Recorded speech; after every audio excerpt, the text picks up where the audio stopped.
So welcome to loser study channel. तो आज हमें देखना है आपके केमिकल रिएक्शन इक्वेशन का सेकेंड लेक्चर। तो फर्स्ट लेक्चर ऑलरेडी अपलोडेड है। तो आज हम केमिकल इक्वेशन देख लेते हैं, है ना। उसे कैसे लिखते हैं, क्या क्या चीज़ें इंक्लूडेड होती है उसमें, साथ के साथ बैलेंस्ड और अनबैलेंस्ड केमिकल इक्वेशन क्या होते हैं, क्यों हम बैलेंस करते हैं, कैसे करते हैं, सब देख लेते हैं। क्यों?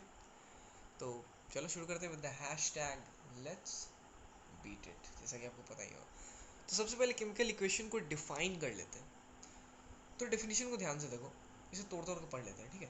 The method of representing a chemical reaction, chemical reaction को रिप्रेजेंट करने का method with the help of symbol and formula of the substances involved in it. मतलब केमिकल रिएक्शन को रिप्रेजेंट करने का मेथड किसके मदद से?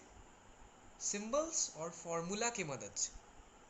और वो किन के सिंबल्स और फॉर्मूला होंगे?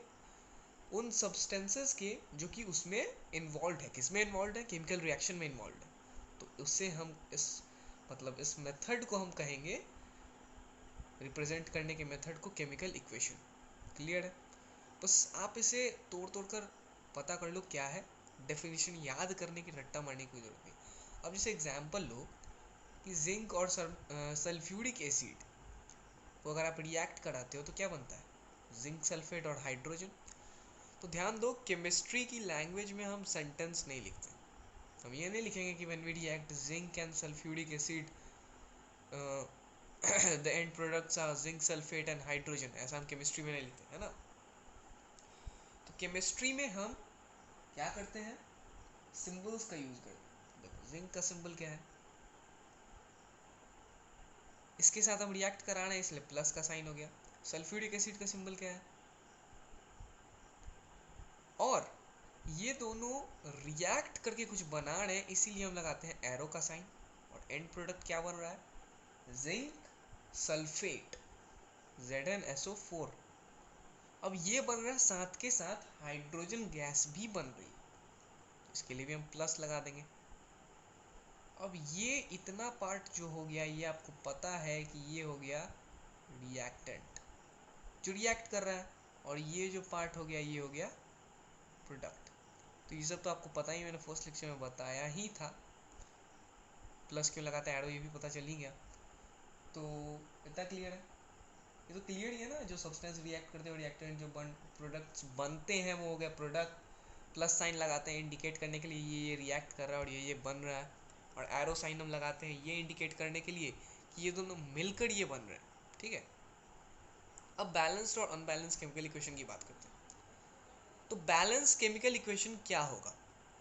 बैलेंस केमिकल इक्वेशन वो होगा जिसमें कि इक्वल नंबर ऑफ एटम्स होंगे डिफरेंट डिफरेंट एलिमेंट्स में, ठीक है।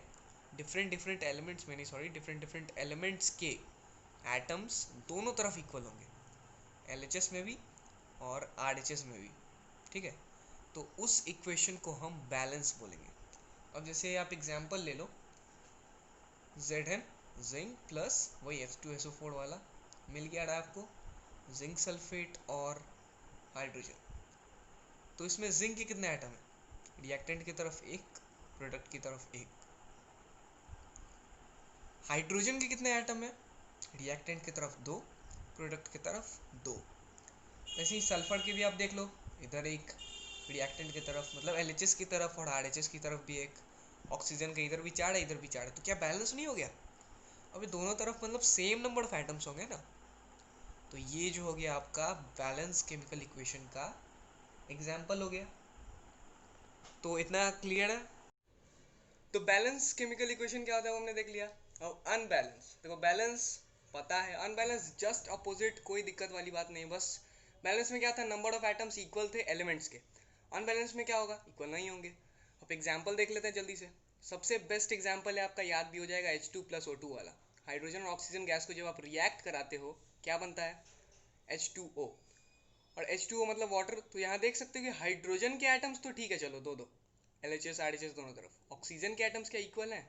नहीं, यहाँ दो, यहाँ एक। तो यही हो गया एक अनबैलेंस केमिकल इक्वेशन का एग्जाम्पल, ठीक है। तो यहाँ तक तो क्लियर हो गया। अब जस्ट हमें डिस्कस करना है बैलेंसिंग, तो बैलेंसिंग को बहुत शॉर्ट में डिस्कस कर लेते हैं, ज़्यादा डिटेल नेक्स्ट लेक्चर में देख लेंगे, ठीक है। तो अगर बैलेंसिंग की बात करें, बैलेंसिंग तो बैलेंसिंग क्यों करते हैं सबसे पहले ये जान लो। Law of conservation of mass तो पढ़ा ही होगा। इस अकॉर्डिंग टू दिस आपको पता ही है कि जब भी केमिकल रिएक्शन होता है तो उसमें मास हमेशा कंजर्व्ड रहती है ना।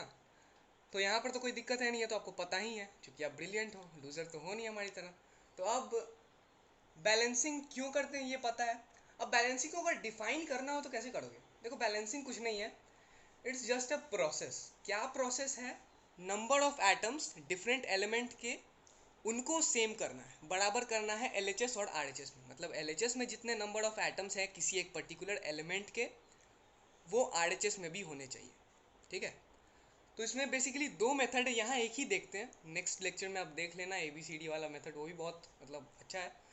तो यहाँ पर पहले हम देख लेते हैं हीट एंड ट्रायल मेथड। उसमें एग्जांपल अभी कुछ देर पहले ही बताया, H2 और O2 वाला मिल के बनते हैं H2O। तो यहाँ हाइड्रोजन के एटम तो चलो इक्वल है, ऑक्सीजन के नहीं है। तो इसमें सबसे पहली चीज़ ध्यान देने वाली ये है कि जब भी आप बैलेंस करो, आप उस कंपाउंड से स्टार्ट करो जिसमें मैक्सिमम नंबर ऑफ एटम। तो यहाँ मैक्सिमम नंबर ऑफ एटम है H2O में। तो यहाँ H2 तो बराबर है, O बराबर नहीं है, तो यहाँ बैलेंस कर देते पहले। तो अगर मैं यहाँ 2 लगा दूँ तो ऑक्सीजन के एटम्स तो बराबर हो जाएंगे, इधर भी दो इधर भी दो। हाइड्रोजन के फिर से डिफर कर जाएंगे। और एक और चीज़ नोट करने वाली है, बहुत सारे लोग गलतियाँ करते हैं, आप एटोमिसिटी को चेंज कर देते हो। आपको कभी भी एटमिसिटी चेंज नहीं करनी, कंपाउंड ही डिफरेंट हो जाएगा वो। आपको हमेशा नंबर ऑफ मॉलिक्यूल या नंबर ऑफ एलिमेंट चेंज करना है।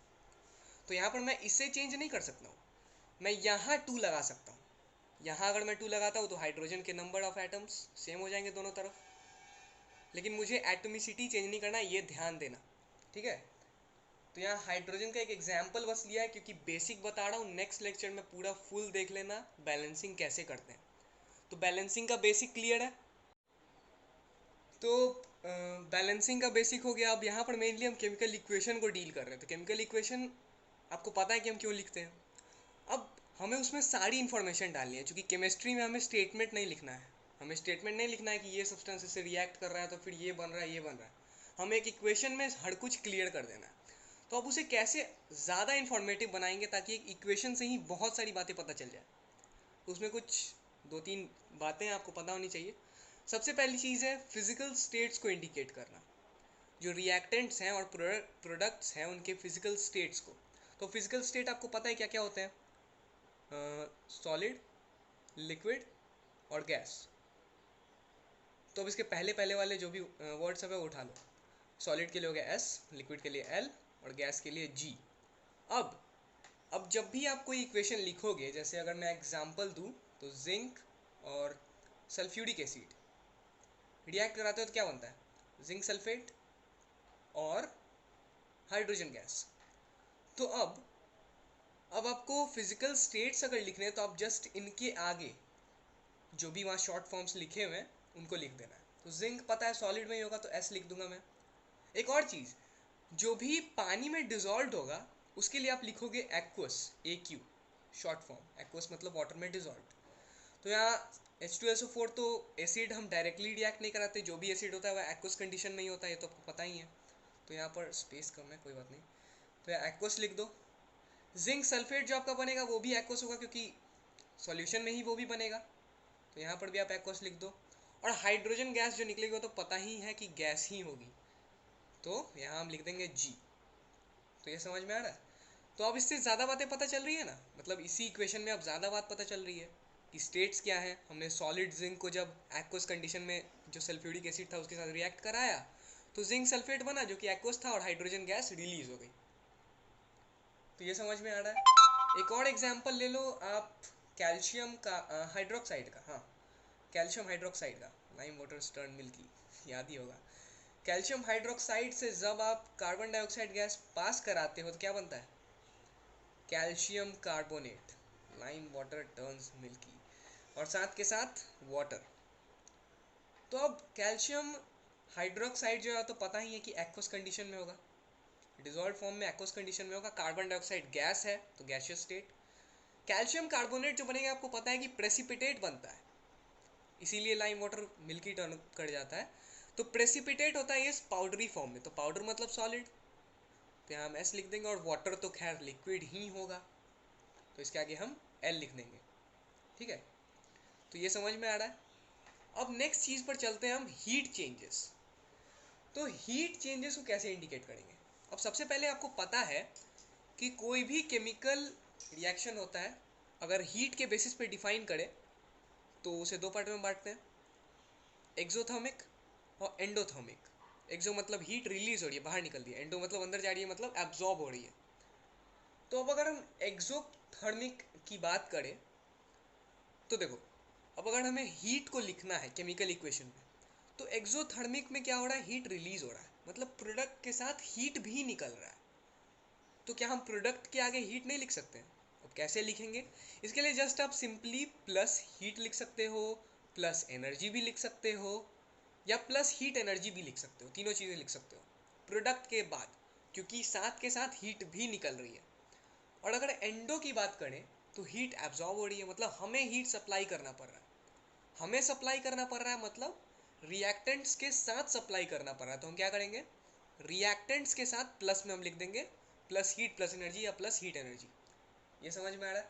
एग्जाम्पल ले लो आप, कार्बन को जो ऑक्सीजन के साथ रिएक्ट कराते हो, ठीक है, तो यहाँ पर मैं सॉलिड स्टेट भी लिख देता हूँ, ये सॉलिड में होता है, ये गैसियस स्टेट में होता है, ऑक्सीजन पता ही है। तो बनता है कार्बन डाइऑक्साइड। कार्बन डाइऑक्साइड तो गैस ही है, और हीट रिलीज होती है उसमें बहुत ज़्यादा। तो अब कैसे लिखोगे पता ही है, प्लस हीट लिख दोगे, प्लस एनर्जी भी लिख सकते हो, या प्लस हीट एनर्जी लिख सकते हो। वैसे ही एक और एग्जाम्पल आप लोगे, अगर मीथेन को जब आप बर्न करते हो, CH4 मीथेन, तो मीथेन होता है आपका गैसियस स्टेट में, ये तो पता ही है। और जब आप इसे बर्न करते हो मतलब क्या, ऑक्सीजन के साथ रिएक्ट करा रहे हो, प्लस O2 गैसियस स्टेट में होगा। तो क्या क्या बनता है, कार्बन डाइऑक्साइड, वाटर और हीट एनर्जी निकलती है। तो कार्बन डाइऑक्साइड के लिए CO2, ये गैस हो जाएगा, वाटर H2O मतलब लिक्विड, और प्लस यहाँ पर आप हीट लिख सकते हो या प्लस एनर्जी भी लिख सकते हो। ये समझ में आ रहा है? तो ये तो हमने एक्सो के एग्जाम्पल दे दिया। अब एक बात ध्यान रखना कि जितने भी कंबस्शन रिएक्शन होते हैं वो सारे के सारे एक्सोथर्मिक होते हैं, ठीक है। अब अगर हम एंडो की बात करें तो एंडोथर्मिक में एक बहुत अच्छा एग्जाम्पल है आपका रेस्पिरेशन, जिसमें कि जो ग्लूकोज है वो सिंपल कंपाउंड्स में ब्रेक हो जाता है। अब ग्लूकोज क्या है, C6H12O6। अब ये कैसे ब्रेक होता है पता ही है, ऑक्सीजन के साथ रिएक्ट करता है, इसीलिए तो ऑक्सीजन लेते हो, ऑक्सीजन के साथ रिएक्ट करता है। और बनता क्या है इससे, आपको पता ही है क्या क्या बनता है, कार्बन डाइऑक्साइड, साथ के साथ वाटर, और एनर्जी निकलती है। तो अब जल्दी से हम पहले स्टेट्स डिफाइन कर लेते हैं। अब ग्लूकोज जो है वो आपकी बॉडी में अगर ट्रैवल करके सेल्स में जा रहा है तो एक्वस कंडीशन में ही होगा, तो एक्वस। ऑक्सीजन गैसियस स्टेट में होगा, कार्बन डाइऑक्साइड भी गैसियस स्टेट में होगा, वाटर होगा लिक्विड स्टेट में। अब ये बैलेंस भी नहीं है, इसको बैलेंस भी कर लेते हैं चलो। तो सबसे पहले स्टार्ट करते हैं बिगेस्ट मॉलिक्यूल मतलब जिसमें सबसे ज़्यादा नंबर ऑफ एटम है, ग्लूकोज। तो इसमें C6H12O6। अब ध्यान दो, यहाँ पर कार्बन के कितने हैं एटम्स, 6, तो यहाँ हम 6 लिख सकते हैं, तो कार्बन तो बैलेंस हो गया। अब हाइड्रोजन के कितने हैं, इधर तरफ 12 है और इधर 2 ही है, तो यहाँ अगर मैं 6 लिख दूँ तो 12 हो जाएगा। लेकिन क्या अब ऑक्सीजन बैलेंस्ड है, ध्यान दो, क्या अब ऑक्सीजन बैलेंस्ड है, कितना इधर 6, 2, 8, और इधर 6, 6 और 12 मतलब कि 18, नहीं बैलेंस नहीं है। तो यहाँ 6 है, यहाँ 2 पहले से है, तो अगर मैं यहाँ 6 लगा दूँ तो ये 12 हो जाएगा, और 12 प्लस 6 क्या होता है 18, तो बैलेंस हो गया ना। जस्ट सिंपल है, आप बस गेस कर सकते हो। वैसे एक और मेथड है, हम बताएंगे बहुत जल्द, नेक्स्ट वीडियो का इंतज़ार करो। तो ये एक एग्जाम्पल हो गया एंडोथर्मिक का। और एक और बात ध्यान देना एंडोथर्मिक में, कि जितने भी मैंने बोला ना कि जितने भी कंबशन रिएक्शन होते हैं वो एक्सो होते हैं, तो वैसे ही जितने भी डीकम्पोजिशन रिएक्शन होते हैं वो एक्सोथर्मिक होते हैं, ठीक है, वो एक्सोथर्मिक होते हैं। और ये आपको पता चल गया कि हीट प्लस हीट कहाँ आपको लिखना है, हीट चेंजेस कैसे आपको करने हैं, मतलब कैसे आपको दिखाना है इक्वेशन में। तो ये समझ में आ गया, क्लियर है। अब 2 कंडीशन देख लिया, अब थर्ड कंडीशन बढ़ाते हैं, आखिरी कंडीशन है आपका, ध्यान से देखो। To indicate the condition under which reaction takes place. तो क्या कंडीशन में रिएक्शन हो रहा है, मतलब क्या एटमॉस्फेरिक प्रेशर है, क्या हीट एनर्जी उसमें लगाई जा रही है, कोई कैटलिस्ट इन्वॉल्व है, वो सब। ठीक है, तो एक एग्जांपल ले लो सबसे पहले पोटेशियम क्लोरेट का। पोटेशियम क्लोरेट का इसे आप ऐसे लिखते हो 2KCiO3, सॉरी, हाँ। इसे सॉलिड फॉर्म में ये होता है। इसे जब आप MnO2 के साथ, मतलब ये कैटलिस्ट है, इसके साथ, इसके प्रेजेंस में जब आप हीट करते हो तो बनता है पोटेशियम क्लोराइड, तो पता ही होगा KCl, और ऑक्सीजन बनता है। ऑक्सीजन गैस रिलीज हो जाती है। ये पोटेशियम क्लोराइड जो बनता है वो सॉलिड फॉर्म में होता है और इसे हीट भी करना पड़ता है। और चूंकि कैटलिस्ट के साथ हीट करना पड़ता है तो एक और चीज़ है, जब भी आपको हीट लगाना है किसी कैटलिस्ट के साथ तो आप डेल्टा का साइन लगा सकते हो कुछ इस तरह से। ठीक है, इसका मतलब होता है कि हम इसे हीट कर रहे हैं इस कैटलिस्ट की प्रेजेंस में। ठीक है, तो ये समझ में आ रहा है इक्वेशन। एक और एग्जांपल आप देख लो, जब आप कार्बन मोनोऑक्साइड को, गैसियस स्टेट में होता है, इसे जब आप रिएक्ट कराते हो किसके साथ, हाइड्रोजन के साथ, ये गैसियस स्टेट में होगा ये भी, तो क्या बनता है आपका, आपका बनता है मिथेनॉल। मिथेनॉल का फॉर्मूला पता है, CH3OH, और ये बनता है लिक्विड स्टेट में, याद रखना। मिथेनॉल, इसे मिथाइल अल्कोहल भी बोलते हैं। तो अब देखो फिजिकल स्टेट्स लिख दिए, अब कंडीशन को लिख देते हैं, क्या क्या कंडीशन होती है। तो इसमें कैटलिस्ट जो इन्वॉल्व होता है वो आपका होता है जिंक ऑक्साइड और साथ के साथ क्रोमियम ऑक्साइड। तो ये कैटलिस्ट होता है। ठीक है, ये कैटलिस्ट होता है। तो कैटलिस्ट आपको पता है कैसे लिखते हैं, यहाँ पर लिख देते हैं हम कैटलिस्ट, इसके प्रेजेंस में क्योंकि ये रिएक्शन हो रहा है। और एक और चीज़ होती है इसमें कि 300 एटमॉस्फेरिक प्रेशर चाहिए होता है, तो इसके लिए हम जस्ट ऊपर में लिख देंगे 300 ATM, मतलब 300 एटमॉस्फेरिक प्रेशर। तो ये कंडीशंस हैं। और साथ के साथ टेम्परेचर भी होता है 300 डिग्री सेल्सियस। तो ये भी, सॉरी एरो थोड़ा आगे बढ़ा लेना, तो 300 डिग्री सेल्सियस। तो जो भी कंडीशन होगी वो आप एरो के नीचे आप कैटलिस्ट लिख सकते हो, ऊपर में जो भी टेम्परेचर है, हीट रिलीज करे तो डेल्टा, एटमॉस्फेरिक प्रेशर, ये सब लिख सकते हो। एक और बहुत बेसिक सा एग्जांपल आपको समझ में आ जाएगा, फोटोसिंथेसिस। फोटोसिंथेसिस पता ही होगा, बायो में पढ़ा ही होगा। तो होता क्या है इसमें, 6 मॉलिक्यूल्स ऑफ कार्बन रिएक्ट करता है 6 मॉलिक्यूल्स ऑफ वाटर के साथ in the presence of sunlight and chlorophyll. ठीक है, तो ये आप इसीलिए ऊपर नीचे लिखते हो क्योंकि in the presence of sunlight and chlorophyll. तो बनता क्या है, आपका ग्लूकोज बनता है C6H12O6 और नीचे लिख देता हूँ 6O2 गैसियस स्टेट में। और ये आपका बनता है एक्वस ग्लूकोज, क्योंकि उसे ट्रांसपोर्ट भी तो होना है।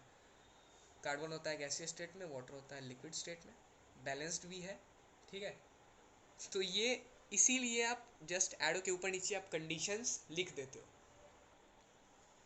तो फाइनली अब केमिकल इक्वेशन कंक्लूड करते हैं, कैसे लिखते हैं बस ये जान लो जल्दी जल्दी सारी स्टेप्स। तो सबसे पहले केमिकल इक्वेशन लिखते वक्त आप क्या करोगे, सबसे पहले जो भी आप केमिकल इक्वेशन लिख रहे हो सबसे पहले उसे आप वर्ड इक्वेशन के फॉर्म में लिख दो। ठीक है, वर्ड इक्वेशन के फॉर्म में लिख दो। जैसे एग्जांपल आप मैंने आपको दिया था कि जिंक प्लस सल्फ्यूरिक एसिड, तो आप वर्ड में लिख दो जिंक प्लस सल्फ्यूरिक एसिड और जो भी बन रहा है वो। तो इसमें आप रिएक्टेंट्स को LHS के साइड लिख दो और प्रोडक्ट्स को RHS के साइड में लिख दो। ठीक है, अब ये जब आपका हो जाए तो उसके बाद आपको क्या करना है, आपको करना ये है, सेकेंड स्टेप में आपको करना है कि वर्ड इक्वेशन को आप सिंबल्स में चेंज कर लो। रिएक्टेंट्स में जो भी एलिमेंट्स या कंपाउंड इन्वॉल्व है उनके सिंबल्स और RHS में जो भी है उनके सिंबल्स। अब सिंबल्स लिखने के बाद आपको क्या करना है, आपको करना है बैलेंस। टेंशन नहीं लो, बैलेंसिंग अभी हुआ नहीं है लेकिन कल ही अपलोड होने वाला वीडियो, कोई बात नहीं। तो आपको बैलेंस करना है इक्वेशन को। ठीक है, तो बैलेंसिंग कर लोगे आप वीडियो देखने के बाद। बैलेंसिंग करने के बाद जो आपका फाइनल स्टेप होता है, मैंने आपको अभी 3 चीज़ें बताई ना। सबसे पहले आपको क्या करना है, फिजिकल स्टेट्स लिख देना है, और क्या करना है आपको, हीट चेंजेस। हीट चेंजेस मतलब आपको दिखा देना है कि हीट या तो रिलीज हो रही है या एब्जॉर्ब हो रही है।